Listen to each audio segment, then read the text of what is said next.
हैं दीपालपुर की जानिब मुबशर शाह वैसी की रिपोर्ट में सेक्रेटरी दीपालपुर बार एसोसिएशन सरदार जावेद खुआरा एडवोकेट ने जनाब प्रेस क्लब दीपालपुर के वक्त से गुफ्तगू करते हुए कहा कि वकला ने कानून की सरबुलंदी के लिए अपना खून दिया हुआ है। काले कोट ही ने मुल्क में अदलिया की बहाली का कलीदी किरदार अदा किया और आज की कायमशुदा जमहूरियत भी काले कोट की जदोजहद का नतीजा है। वकला ने मुल्क में कानून की सरबुलंदी के लिए अपना खून दिया हुआ है।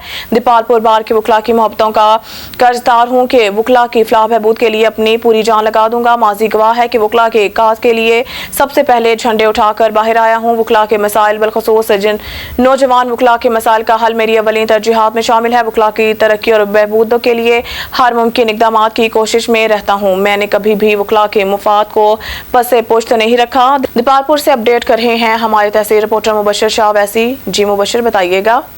सेक्रेटरी दीपालपुर बार एसोसिएशन सरदार जावेद खुआरा एडवोकेट ने जनाब प्रेस क्लब दीपालपुर के वफद से गुफ्तगू करते हुए कहा है कि वकला ने कानून की सरबुलंदी के लिए अपना खून दिया हुआ है। काले कोट ने ही मुल्क में अदलिया की बहाली का कलीदी किरदार अदा किया और आज की कायमशुदा जमहूरियत भी काले कोट की जदोजहद का नतीजा है। वकला ने मुल्क में कानून की सरबुलंदी के लिए अपना खून दिया हुआ है। दीपालपुर बार के वकला की मोहब्बतों का कर्जदार हूँ कि वकला की फलाह व बहबूद के लिए अपनी पूरी जान लगा दूंगा। माजी गवाह है कि वकला के काज के लिए सबसे पहले झंडे उठाकर बाहर आया हूँ।